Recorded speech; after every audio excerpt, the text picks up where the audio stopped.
Olá, seja muito bem-vindo, seja muito bem-vinda ao nosso CryptoCast, o programa para você, investidor cripto, aqui na BMC News. Você que chega aqui, que eu já comentei isso várias vezes, você que está na ceia de Natal e ouviu seu neto falando assim: vovô, eu comprei uma Lamborghini porque eu comprei Bitcoin 5 anos atrás. Você fala assim: como esse moleque comprou isso? Ou você que já é investidor cripto e quer só ter um papo descontraído, informativo sobre isso, aqui é o seu local, né? A BMC News é a casa do investidor cripto na TV brasileira. Hoje eu estou aqui, tenho a honra de receber o Fábio Klein, que é diretor regional das Américas da Coinbase. Seja muito bem-vindo, Fábio. Obrigado, Rafael. Um prazer enorme aqui estar com vocês e conversar um pouquinho sobre o mercado. Hoje estamos muito chiques. Inclusive temos plateia. Vamos fazer uma salva de palmas aqui. Plateia. Muito bem. Muito bom. Eu gosto de plateia. Meu sonho era ser o Gugu. Não sei por quê. Vamos começar então um pouco sobre sua história, Fábio. Diretor regional das Américas da Coinbase. Isso é um cargo grande, não só no nome, né? Isso é enorme. Hoje você cuida do Canadá, México e América Latina, é isso? Isso. Hoje eu estou responsável pela nossa operação nessa região das Américas, que é do Canadá para a América Latina. Não inclui Estados Unidos, mas acho que tem bastante outros desafios aí para a gente trabalhar e construindo a nossa presença na região. E pode falar um pouco mais por aí. Pô, isso é muito grande, cara. Muito legal. Você começou sua carreira como? Fazendo o quê? Me conta um pouco sobre você. Eu não vou tão para trás, mas a minha trajetória para trás te prejudicou muito na idade. Que é isso, cara? Recente, vamos falar assim, estudei nos Estados Unidos, fiz um mestrado na Califórnia, isso me formei vários anos atrás, voltei para o Brasil, fui trabalhar com consultoria ali durante um período, e depois meu passo seguinte foi na Uber. Então fui parte do time que lançou, expandiu a Uber aqui no país. Foi um período muito legal. Diretor na Uber. Também. Achei que era tipo motorista lá, Cabin Driver. Fazia de tudo, mas... também? Mas foi uma função de expandir o negócio mesmo aqui naquele momento era bem focado aqui no Brasil. Então comecei na região sul, depois sul, São Paulo, depois um olhar para toda a operação de ride sharing. Minha última função também foi de Country Director de Uber Eats. Na Uber foi um período muito, muito marcante e legal. Passo seguinte, eu vou para o PicPay, que foi um momento bem interessante também. A gente estava em contato mais com inovação em serviços financeiros, que era um mundo novo para mim, com um espaço gigante também ali de impacto na vida das pessoas.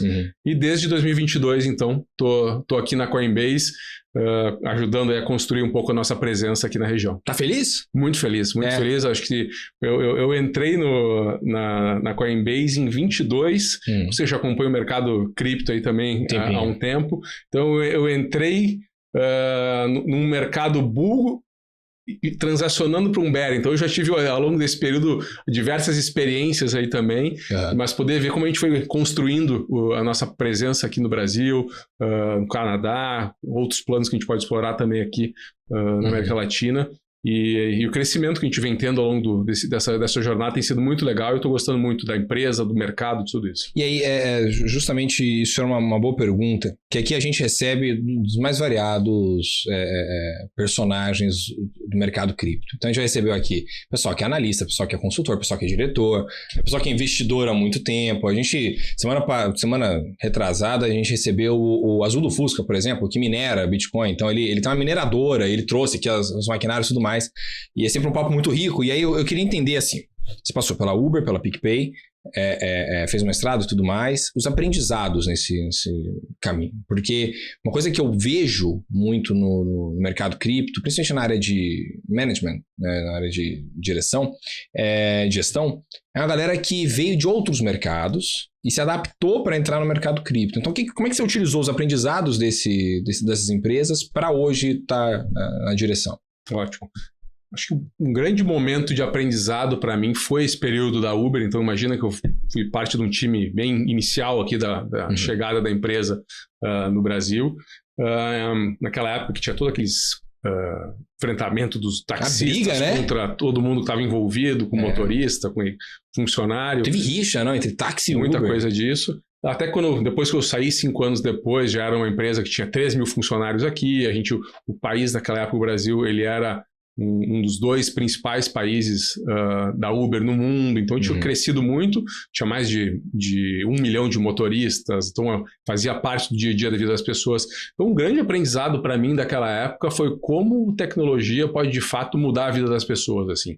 Naquele caso, tanto a vida gerando oportunidades de renda para os motoristas, quanto também para as pessoas, como nós que usamos no dia a dia e tem essa facilidade, muda a dinâmica das cidades. Então esse poder da tecnologia para mudar e melhorar a vida das pessoas foi algo muito importante para mim, ter vivido naquela época, e junto com isso ver como um produto bom, bem desenvolvido, pode facilitar esse processo. Acho que isso talvez sejam esses grandes aprendizados daquela passagem.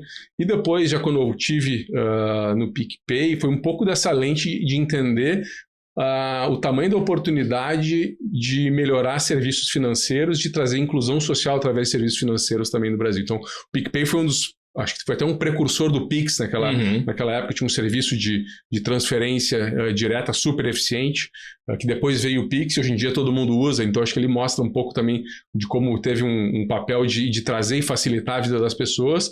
E aí foi um momento então teve aquele aprendizado mais amplo da época da Uber, já o aprendizado no PicPay foi entender que tem um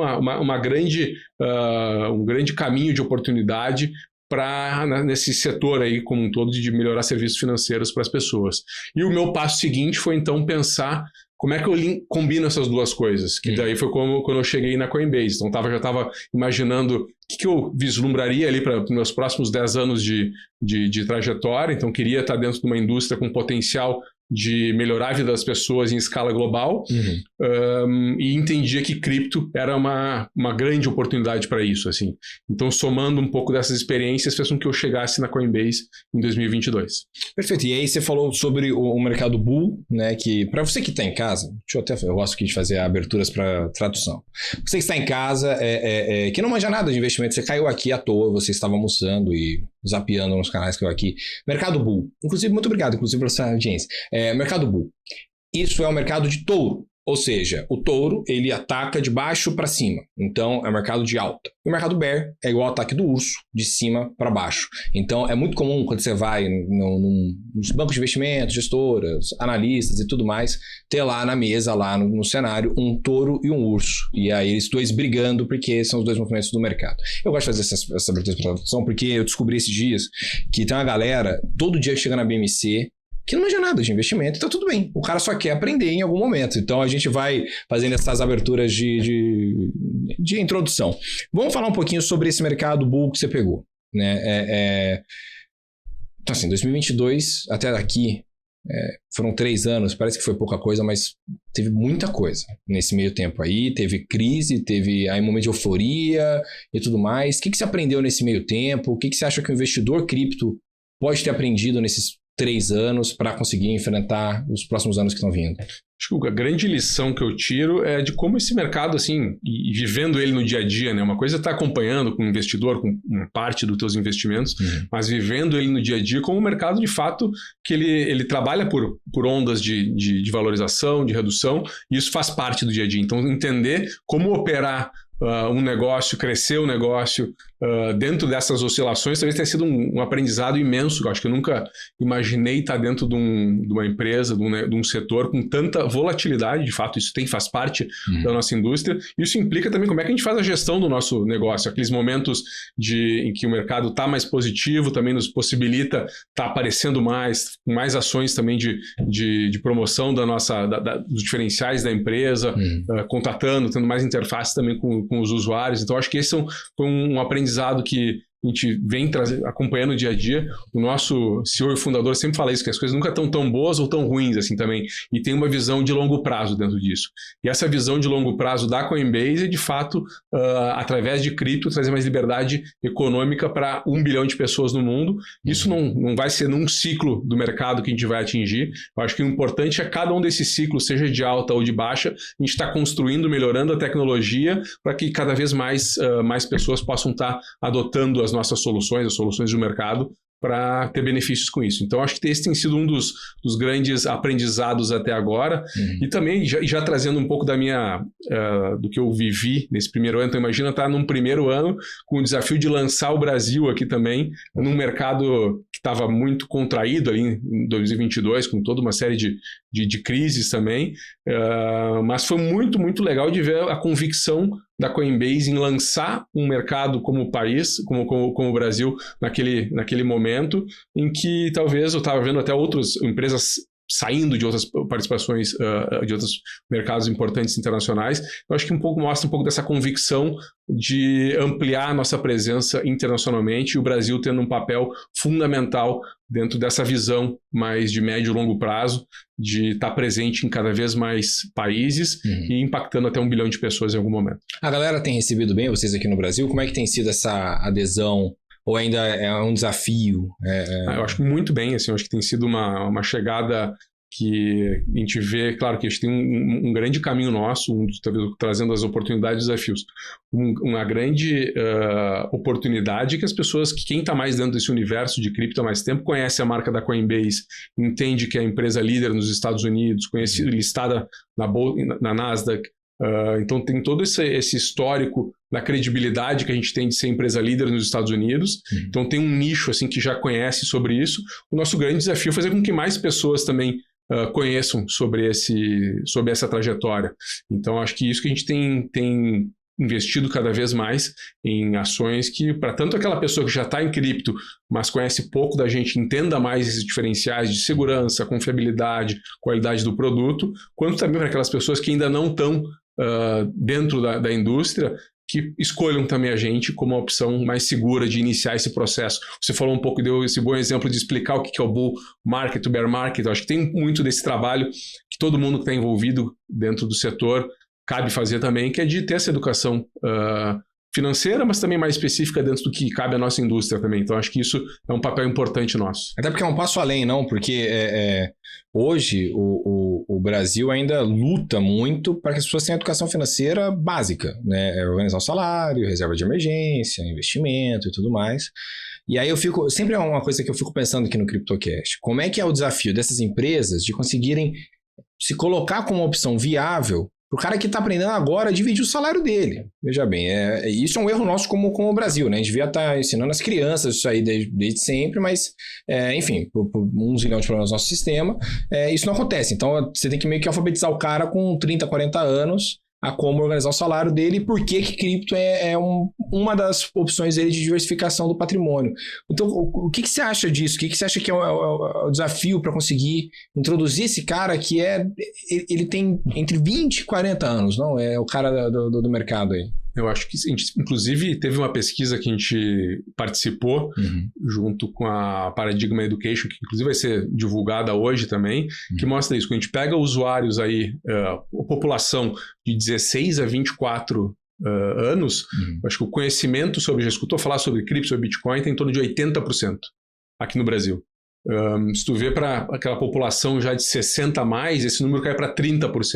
Então, de fato, tem aí uma concentração alta ainda nessa população mais jovem.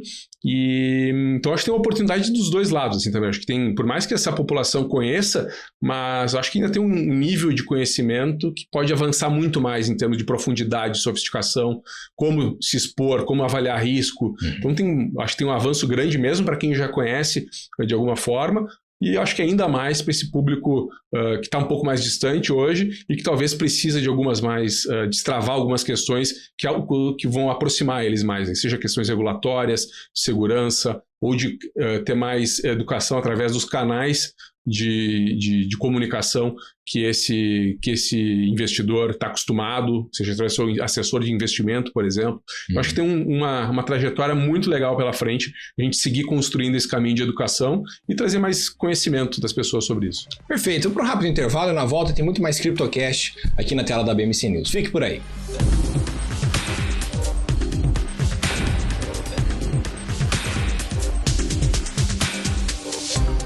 Uma salva de palmas, por favor. Muito bem. Vamos voltar aqui ao nosso CryptoCast de hoje, com o Fábio lá da Coinbase. A gente está batendo um papo muito bacana sobre toda essa questão, né, de implementação no Brasil, da Coinbase. Me conta, mas eu fiquei curioso uma coisa. Você é gaúcho? Sou gaúcho. Da onde? Porto Alegre. Porto Alegre. Grêmio ou Internacional? Sou gremista. Gremista? É. Então nesse momento você tá meio triste, não? A fase não tá boa e faz um tempinho já, né? Complicado. Mas né? sempre torcendo para mudar. É muito bom, né? O Sul tem essa coisa mesmo de futebol que é muito bacana. E aí era uma questão que eu ia trazer, porque cripto e mundo dos esportes sempre estão muito atrelados. E aí eu queria trazer uma discussão aqui pra gente sobre ecossistema dessa persona, desse usuário que a gente estava falando. Então, o cara, o brasileiro, a gente sabe que ele é um cara que para alfabetizar no mundo de cripto, você tem que ter uns certos gatilhos ali com ele.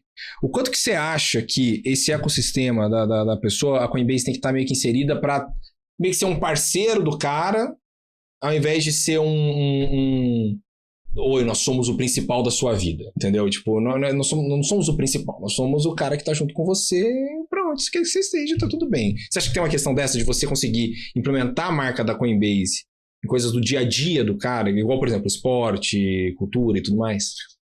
Acho que sim.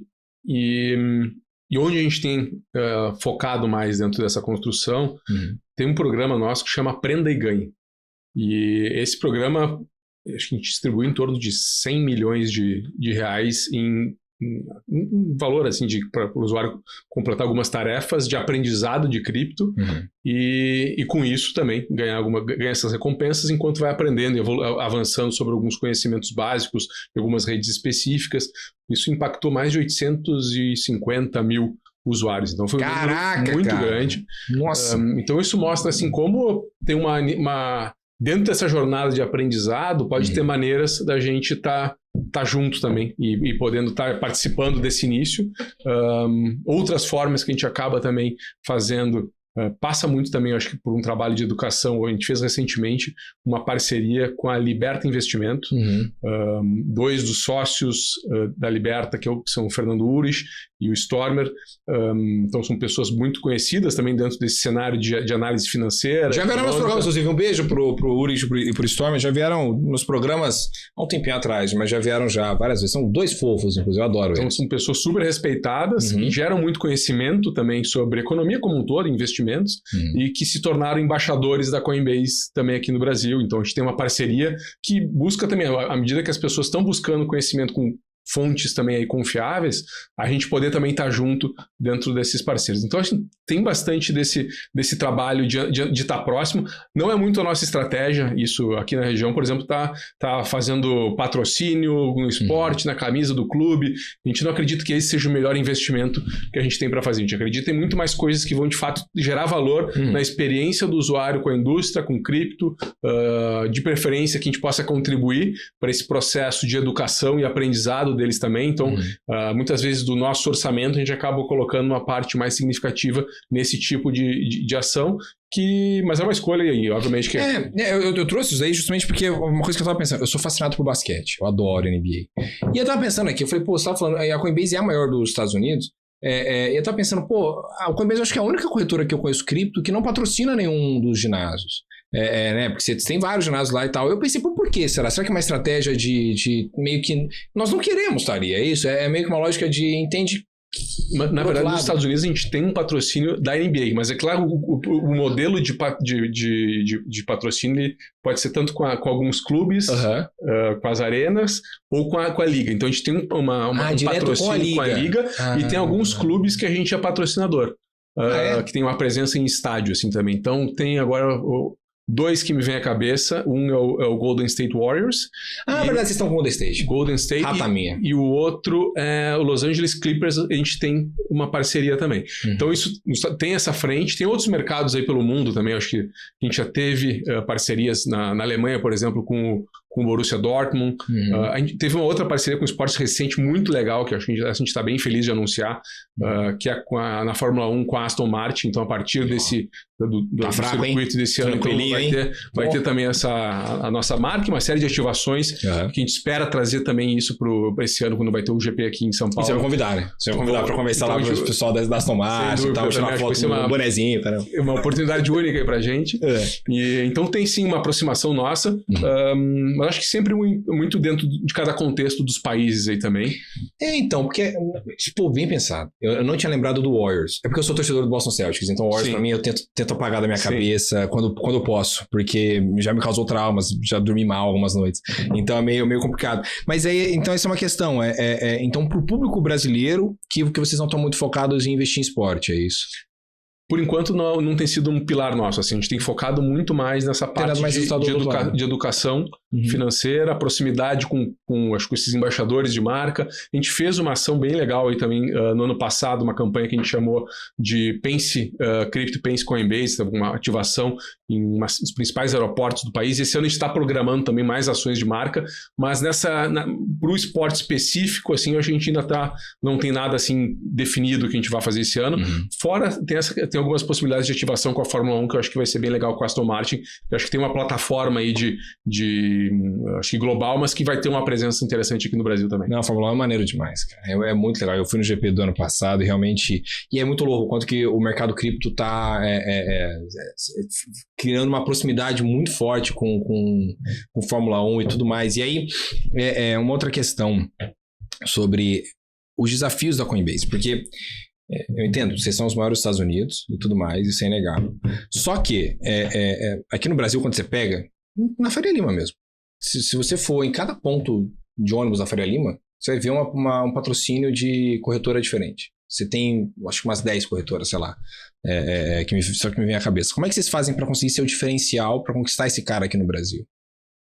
Boa, acho que assim, o nosso diferencial onde a gente tem crescido é para aquele usuário que valoriza a segurança da marca, a confiabilidade e a facilidade de uso. Então isso vem, obviamente que não é todo mundo que conhece sobre isso. Então o nosso grande desafio é conseguir fazer com que mais pessoas entendam essa trajetória de empresa líder nos Estados Unidos, na Inglaterra, em alguns outros mercados do mundo, a segurança que isso traz por ser uma empresa listada na Bolsa nos Estados Unidos também, a única listada nos Estados Unidos, mas obviamente que o nosso trabalho tem que ir muito além disso, né? As pessoas têm que conhecer a nossa marca, acho que passa um pouco por esse trabalho para quem já está dentro da indústria, já em alguma medida investe em alguma plataforma, entender que tem agora, e esse é um desafio, porque a gente não foi o primeiro a entrar no mercado, a gente lançou aqui em 2023, eu acho que o mercado já vem se desenvolvendo antes disso, então para poder então testar a Coinbase e ficar, a gente tem tido um crescimento muito bom. Ano passado foi um ano de crescimento muito significativo, o Brasil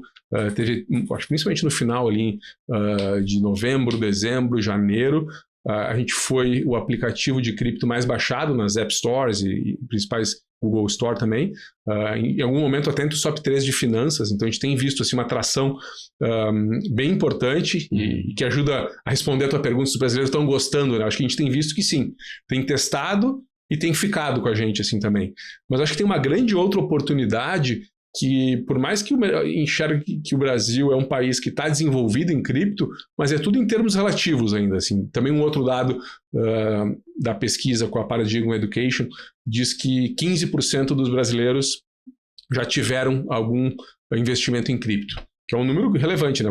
Brasileiros acima de 16 anos. Então, mas mesmo dentro disso, acho que dentro desse 15% vai ter um nicho, que eu acho que imagino vai ser uma fração disso, que de fato tem um percentual mais representativo, que acompanha, que é engajado, então tem muito para a gente poder crescer dentro desses 15% que já estão, e eu ainda acho que tem uma outra oportunidade muito grande para esse público que hoje não está acostumado a investir em cripto, que faz seu investimento com ativos mais tradicionais, que ainda tem alguma certa de distanciamento para a indústria, que muitas vezes busca aconselhamento através do seu seu assessor, alguma empresa de investimento. Eu acho que tem um caminho muito legal assim, para ser percorrido e que a gente se aproxima muito também desse público e busca uma solução de confiança para fazer esses investimentos. Então, acho que tem um pouco uma jornada por aí que a gente vem traçando e que não é de um quarter para outro, de um ano para outro, claro. Acho que é de um crescimento a cada ano, a cada ciclo, a gente está sempre numa posição de mais proximidade, endereçando as principais necessidades dos usuários aqui. Que bacana. Isso mostra que vocês estão no caminho certo, inclusive, né? Nesse todo esse momento, né? E o público tá vindo junto e tudo mais. Vamos para um rápido intervalo aqui. E na volta tem muito mais CryptoCast aqui nessa semana. Já voltamos.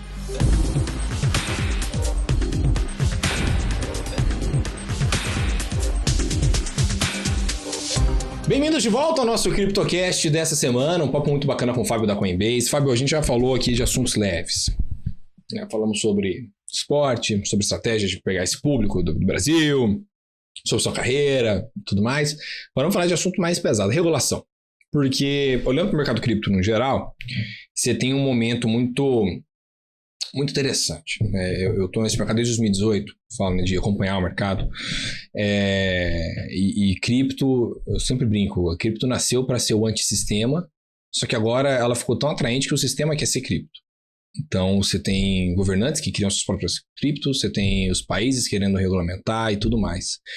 Como é que está, na sua visão, esse passo de regulação? O que você acha que está acontecendo? Como é que você está vendo o que está acontecendo aqui no Brasil, fora? Me conta um pouco a sua visão do seu aspecto geral de cripto hoje. Boa, falar um pouco do Brasil, que acho que nos últimos anos, até então, tem estado aí na frente da maioria dos outros países nesse debate. Tem um trabalho muito sério que a gente acha que está sendo muito bem feito pelo Banco Central. E o processo tem sido longo, mas com profundidade assim, também. Então, acho que sempre numa lógica que a gente tem percebido nas interações com o banco, que já foi divulgado também, a regulamentação que está por vir, muito equilibrado em proteção do usuário, mas também mantendo as características básicas da indústria para que a gente consiga ter aí um ambiente com inovação. Então, para dar contexto também para quem não está acompanhando isso tão de perto, onde é que a gente está? Então, a gente já está agora numa etapa que é teve uma segunda consulta pública do Banco Central, já com um esboço do que vai ser a nova regulamentação de cripto. O mercado todo teve a oportunidade de trazer suas contribuições para esse processo. Nós, da Coinbase, inclusive, também enviamos ali as nossas considerações. E agora a próxima etapa, que, de novo, a data ainda a ser definida, mas a gente imagina que em algum momento no segundo semestre, então que o Banco Central vai divulgar para o mercado, então, essa nova regulamentação de cripto aqui no Brasil. Então, acho que esse é o momento que a gente está, e tem sido, assim, uma postura, e até então, o que foi dividido pelo Banco Central, muito equilibrada, assim. Então, acho que, de novo, a gente vai poder ter mais clareza quando tiver uma peça final, mas parece algo, assim, que permite as empresas operarem, traz mais segurança para o usuário, permite um momento também aqui, um contexto de inovação. Tem pontos específicos assim que sempre dá para, acho que, ajustar e melhorar, mas acho que faz parte do processo. Assim. Então, a gente tem tido também momentos de troca com o Banco Central, isso a indústria como um todo tem tido, para trazer as nossas perspectivas. Acho que a gente parte de uma posição legal, que a gente tem esse tipo de conversa com reguladores em diversas partes do mundo, seja na Europa, com a regulação lá chama MiCA, na Inglaterra também com o regulador de lá, na Ásia, em Singapura, onde a gente tem licença, no Canadá, onde a gente tem licença. Então, a gente tem diversas trocas que a gente acaba também conseguindo ter um contexto bem amplo para trazer um pouco mais aí de perspectiva de que outros reguladores estão trazendo, e dessa forma a gente tem contribuído, mas está bem otimista com esse encaminhamento da regulamentação do Brasil. Olhando agora para os Estados Unidos. Vamos começar o Brasil. Peraí. Senão a gente vai para os Estados Unidos, aí depois me perco, porque eu tenho TDAH e isso acontece, são parafusos a menos. Vamos falar um pouquinho sobre o Brasil. Hoje, quando a gente olha essa discussão sobre regulação, eu tenho muito grupo do WhatsApp, inclusive, de investidores de cripto. E a primeira coisa que o cara fala é: vão taxar minhas criptos. Estou com medo, porque vão taxar, estou com medo. Nossa, esse governo... O quanto que você acha que essa regulação é importante, é um sinal positivo eles estarem ouvindo o mercado cripto de fato, para poder deixar o investidor também mais calmo em relação ao que é essa regulamentação? Você acha que é um sinal positivo? é algo que tem demonstrado eficácia, ou seja, não só ouvir da boca para fora, sabe, bater uma orelha para outra, mas realmente levar aquilo ali como consideração e também para trazer esse cara junto, né, esse investidor de cripto, que é importante ele não sair do Brasil, né, é importante ele continuar com seus investimentos aqui. Exato. Acho que tem uma parte importante aí dos investidores no Brasil que buscam essa segurança regulatória, de entender que uma empresa está licenciada pelo Banco Central, que tem uma série de procedimentos que ela está aderente. Então, eu acho que isso vai facilitar o movimento de adoção e de ampliação da base de investidores no Brasil. Tem um ângulo também, que eu acho que até mesmo essa clareza regulatória que vai ter, eu acho que vai destravar uma série de negócios e oportunidades também no Brasil. Então, eu já tive conversas com empresas que querem fazer parcerias, pensar em oportunidades em conjunto, mas que estão aguardando essa clareza regulatória. Então, acho que tem muita coisa que vai destravar também em termos de oportunidades de crescimento mesmo para a indústria como um todo. E eu acho que tem uma outra parte que é muito mais esse olhar de segurança. Então, acho que o Banco Central está definindo uma série de procedimentos, normas em linha com o que ele exige também, via de regra, para outros tipos de instituições financeiras, e que vai nivelar, então, também esses procedimentos entre os players do mercado, que eu acho que tem que ser um olhar positivo também para trazer ainda mais segurança e confiabilidade dessas principais empresas. Então, como um todo, acho que é um movimento que tem que ser bem positivo. De novo, sempre tem elementos, isso vem lá na linha, no parágrafo, que dá para ser ajustado, mas em linhas gerais vão para uma direção que a gente acredita que é bem saudável para o mercado. E aí é justamente essa avaliação desse cenário brasileiro, né? Porque quando a gente pega os últimos 10 anos aqui de cripto no Brasil, você tem um investidor que foi muito machucado, porque você teve pirâmide financeira a rodo, você teve pirâmide financeira, inclusive, que fazia propaganda em TV grande durante um programa, pessoas investindo naquilo ali e achando que iam ter... tinham promessas de Bitcoin te render 10% por dia, sei lá quanto. Então você tem esse investidor que é muito machucado, e você ainda tem uma questão que vai um pouco na linha de dia a dia, de segurança pública mesmo. Hoje você está tendo um aumento nos casos de crimes, por exemplo, quando a pessoa é roubada ou coisa do tipo, a primeira coisa que eles vão querer pegar são as criptomoedas. Então, você acha que a regulamentação, ela ajuda, por exemplo, ao Banco Central conseguir ver, de fato, de onde essa cripto está indo, para onde ela está vindo, as empresas conseguirem conversar entre si e tudo mais, para, cara, não ser uma fragilidade, né? Porque hoje o que aparenta no ponto de segurança pública é uma fragilidade. O cara que tem cripto numa carteira, num celular normal, por exemplo, a primeira coisa que ele vai perder hoje é cripto. Acho que tem um bom espaço de avanço aí, né? Acho que vai ter essas práticas de know your customer, de conhecer o cliente, acho que isso vai ter, acho que muito bem mais padronizado do que tem hoje. Acho que como um todo, assim, também as informações de reporte, análise de risco, o usuário ter mais segurança de que o seu dinheiro ele está custodiado numa relação de 1 para 1. Isso é uma coisa que a Coinbase hoje ela faz, sempre fez, em que o dólar, o real do usuário em cripto, ele vai estar custodiado na Coinbase sempre numa relação de 1 para 1. Mas isso a gente faz porque acredita que é uma boa prática, não é uma demanda específica regulatória, por enquanto, do Banco Central. Isso é um exemplo de um avanço que pode vir através da regulamentação numa área que é muito importante.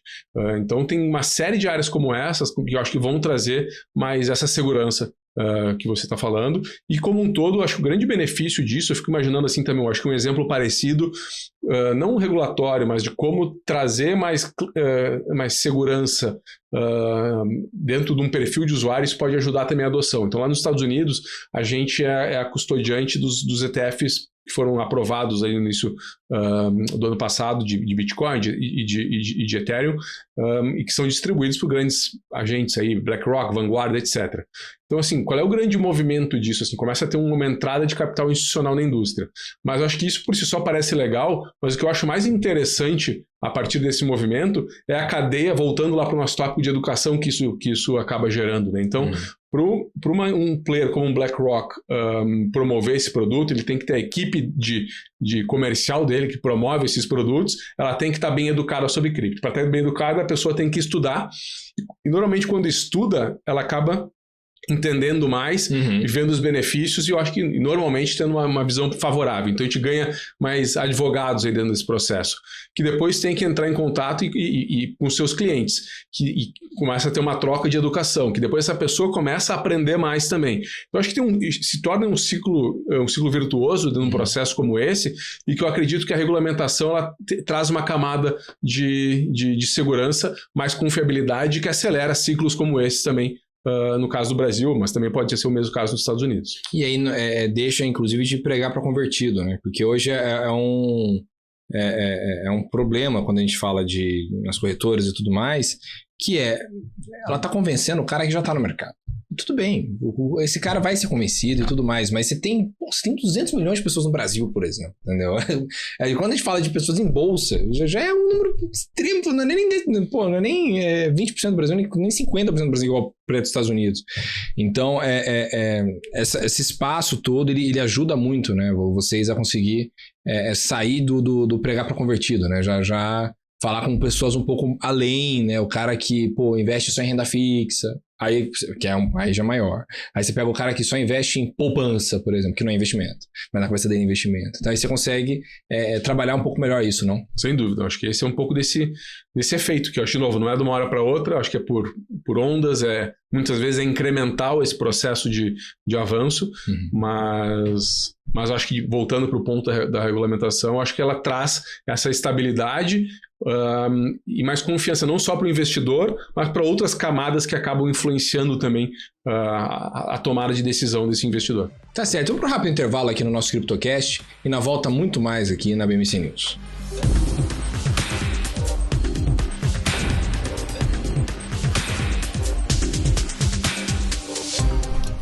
Uma salva de palmas, por favor. Muito bem, muito obrigado. Estamos de volta aqui ao nosso CryptoCast na BMC News. Hoje um papo muito bacana com o Fábio da Coinbase. A gente estava falando sobre Brasil e regulamentação.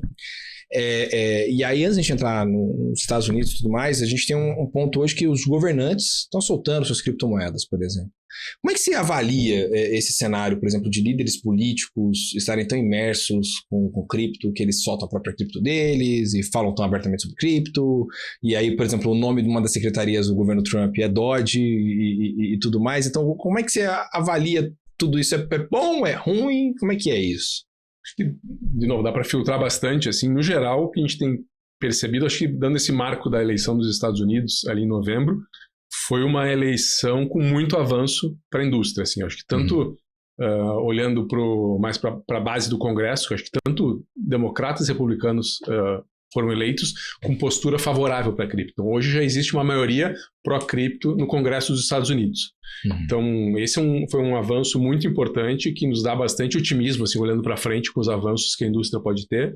No executivo também, com uma série de medidas também, com mudanças, inclusive, na liderança de órgãos regulatórios importantes dos Estados Unidos, como é o caso da SEC também, que tinha tido uma postura muito contrária à indústria, que agora tende aí, vem dando já exemplos de uma mudança significativa nessa postura. Então, acho que como um todo tem um panorama pós-eleitoral nos Estados Unidos bem favorável para a indústria. Acho que um outro elemento aí também que a gente está acompanhando bem de perto é uma possível regulamentação de stablecoins, que tem uma discussão que pode inclusive ser votada já na metade do ano, que vai trazer uma clareza regulatória, que depois tem um outro projeto de lei que pode trazer uma clareza regulatória para a indústria como um todo, para as exchanges, etc., que esse parece que vai demorar mais. Então, assim, tem uma série de elementos que dão um pouco mais, assim, de uma perspectiva positiva, assim, para a indústria. Óbvio que entra um pouco desses ruídos, né, como as moedas específicas, teve a do Trump, teve uma crise também do Milei na Argentina, mas acho que isso, de novo, acaba sendo uma parte menor dentro de um todo que a gente enxerga como mais favorável e que nos dá um otimismo, assim, também, com os avanços que a indústria pode ter, acho que nos Estados Unidos, e que vai acabar respingando também para outros mercados, né? Porque acho que hoje o Brasil, a gente estava falando um pouco há tempo atrás do Brasil, tem tido muito avanço disso, tem tido um trabalho muito sério do Banco Central, mas sinto falta também, acho que faz falta no mundo, e pela relevância que os Estados Unidos têm, de alguém que seja essa referência de uma regulamentação equilibrada, de novo, olhando para essa segurança do usuário, mas mantendo um olhar também de características de inovação para a indústria e que sirva de referência para os principais reguladores do mundo. Então, eu acho que mesmo entendo também a dificuldade do Banco Central de estar desenvolvendo algo sem muito parâmetros também em outros países, ou tendo que buscar outras referências sem saber se aquela é uma boa referência.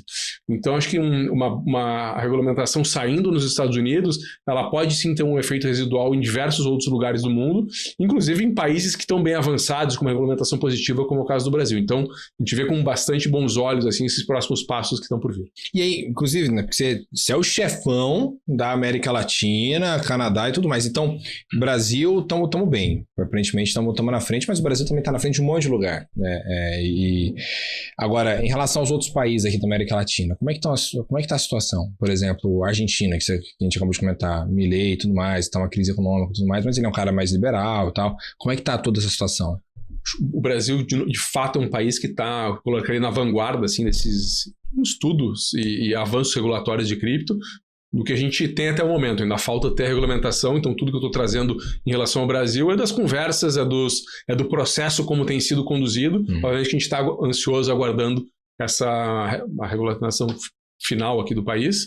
Na Argentina, foi um cenário diferente, acho um processo mais rápido e que até então tem sido bem favorável também. Acho que uma regulamentação que ela traz requerimentos importantes para a indústria, define critérios, de novo, de conhece seu cliente, exige uma licença. A gente tem uma licença na Argentina já também e está num processo também para lançar nossa operação na Argentina ainda nesse ano, então tem mais... É um mercado que a gente está olhando muito perto. E depois tem outros mercados na América Latina que varia um pouco assim, essa maturidade, mas eu colocaria, acho que a Argentina como um outro exemplo positivo de um país, reguladores. Lá tem a CNV, que é o principal regulador, seria o equivalente da CVM aqui no Brasil, e que tem tido um trabalho bem sério também sobre isso. Então, acho que um outro bom exemplo que a gente tem acompanhado, embora tenha sido um processo mais rápido, assim, e acredito que no caso brasileiro tem sido ainda com uma camada mais profunda ainda de detalhamento, que eu acredito que vai ser bom também para a indústria. Mas aí, por exemplo, no processo de adesão do público em países que estão com uma crise exacerbada na economia, é claro que o Brasil também não está mil maravilhas na nossa economia atualmente, o dólar está 6, quase 5,70. Esse programa é gravado, então pode estar 6 ou pode estar 4 agora, mas enfim. Hoje está 5,70. E, enfim, taxa Selic é 14%, inflação e tudo mais. Mas tem a Argentina perto da gente, a economia da Argentina está muito pior há muito tempo. Você vê como é que o público ele reage a esse tipo de situação? O público argentino, por exemplo, ele consome mais cripto nesse momento quando você tem uma crise, e aí, por exemplo, ele tem uma crise de confiança no processo de valor do investimento dele, né? Porque se ele investir no país, o país está quebrando, eu vou investir na cripto. Ou ele tem receio. O cara só não tem grana mesmo, às vezes. Enfim, como é que é esse processo? Ano passado, eu fui algumas vezes para a Argentina, nesse trabalho de a gente se aproximar e preparar lá um lançamento. E é muito curioso, assim, acho que me lembrou até uma experiência que eu já tive nos Estados Unidos. Aqui no Brasil até ela me parece menos frequente isso. Que é tu tá conversando com... Seja, tu chegou no aeroporto, tá indo pro hotel com um motorista de táxi, de Uber, conversando sobre o dia a dia. A pessoa, não, eu uso cripto, tenho o stablecoin, tenho o USDC. Então isso tu vê que lá tá muito mais dentro do dia a dia dos argentinos, esse contato com cripto e principalmente o caso de uso de cripto como uma proteção contra a inflação e contra a desvalorização do peso, que obviamente que agora recentemente isso amenizou esses efeitos nos últimos meses aí, no último semestre principalmente está num momento mais estável, mas em função desse contexto macroeconômico e essa instabilidade, o nível de penetração de cripto no dia a dia dos argentinos é muito maior do que é no Brasil. Então, como isso vai ser para frente, eu acho que isso ainda acho que a gente tem que ir acompanhando, mas eu falo e trouxe o exemplo dos Estados Unidos também, e também conectando com conversas anteriores que a gente teve sobre a presença da Coinbase lá.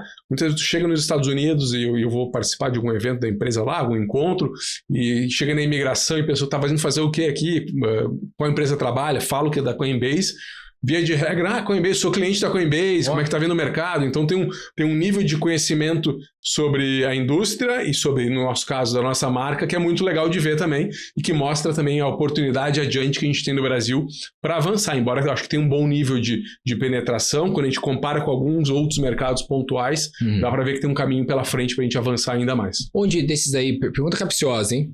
De todos os países que você administra, que são alguns, eu fico pensando igual o mapa do War, assim, você pega quase um terço ali só pela Coinbase, tirando os Estados Unidos.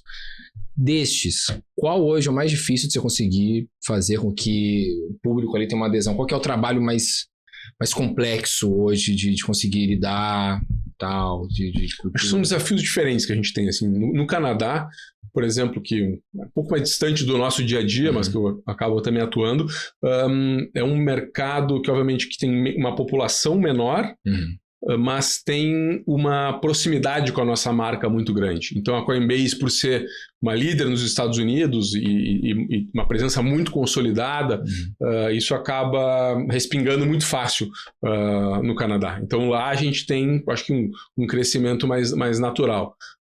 No Brasil, a gente chegou depois, mas tem um nicho de usuários aqui também que conhece a gente, que valoriza, mas o mercado brasileiro é gigante e a gente quer ser o número 1 aqui no Brasil. Claro. Então, o nosso desafio é que cada vez mais e mais pessoas conheçam sobre a Coinbase e nos ajudem a crescer. Então, acho que esse é o nosso grande desafio. Na Argentina, a gente ainda não lançou ainda, tá? Então, tem um trabalho que a gente está por lançar, mas eu vejo assim, como indústria, a indústria tem uma penetração gigante e agora a gente vai chegar lá no segundo momento para poder estar construindo a nossa marca. Então, acho que os mercados da América Latina como um todo tem, acho que, um trabalho maior nosso aqui também de trazer a nossa marca, porque tem uma distância maior aí em relação ao que a gente construiu e toda essa força de operação, de negócio que a gente tem nos Estados Unidos e que demanda, então, que a gente vai passo a passo construindo a nossa marca e trazendo mais perto do usuário no Brasil, agora em seguida na Argentina também. E aí, por exemplo, a gente teve um cenário uns 3, 4 anos atrás, quando teve a guerra na Ucrânia, teve um up de cripto, principalmente porque teve uma melhoria na filosofia de cripto, porque tinha muito ucraniano, precisava fugir do local, os bancos estavam todos naquela crise danada, e muito russo também, teve todos dos dois lados, né, porque as pessoas envolvidas, inclusive, não tem nada a ver com a guerra, e utilizavam cripto para conseguir escapar dos conflitos que aconteciam ali na região. E hoje a gente está num cenário de, novamente, o conflito continua na Ucrânia, por exemplo, em Gaza, por exemplo, continua, e você tem um país administrado agora por uma nova gestão, uma nova gestão, enfim, que é um pouco mais agressiva em relação a outros países. O quanto que você acha que o cenário hoje, macroeconômico, com todos esses conflitos, demanda que a pessoa aprenda mais rápido sobre cripto para conseguir proteger o seu patrimônio, nesse caso? Bom, acho que esse é um cenário que estimula, né, que cada vez mais pense em diferentes cenários com diferentes probabilidades. Esse pode ser um cenário em que as coisas se tornem mais restritivas aí na forma de movimentar dinheiro entre os países e tal. E cripto, acho que por natureza tem essa grande vantagem, né? Acho que ela traz aí um senso de propriedade através da autocustódia, que ela é diferente. E é único, e por isso também que é um dos temas que a gente valoriza muito, inclusive voltando para nossa pauta de regulamentação no Brasil, esse é um dos temas que a gente acredita que é importante que o regulador no Brasil mantenha, essa possibilidade de autocustódia. Inclusive tem um tema sobre isso numa das consultas públicas sobre moedas estáveis, sobre stablecoins também, que eventualmente busca proibir isso. Então acho que esse é um tema que a gente acha muito importante porque é um dos cernes da indústria. Mas esse é um cenário mais extremo. A gente acredita que faz parte de qualquer investidor, mesmo que acredite menos nesse cenário mais extremo, porque é uma forma de diversificar, tem uma série de benefícios também dessas novas tecnologias, dos ativos como Bitcoin, como Ethereum, Solana, entre outros também, que é importante as pessoas terem algum nível de exposição para eles. Se isso vai ser 2%, 5%, 20% ou mais, isso vai muito do momento de vida, do apetite a risco, mas ter algum tipo de forma de exposição tende a ser saudável dentro de uma gestão de portfólio também. É um pouco dentro dessa crença assim, que a gente acaba tendo e acho que à medida que as pessoas vão começando com um investimento menor, entendendo mais, eventualmente pode ir aumentando essa exposição e conhecendo mais sobre os ativos, acho que daí também a gente vai tendo alguns ganhos dentro desse processo. E aí, por exemplo, hoje, aqui no Brasil, você está no cenário de dólares praticamente 6, inflação alta, Selic também está alta. O quanto que um dólar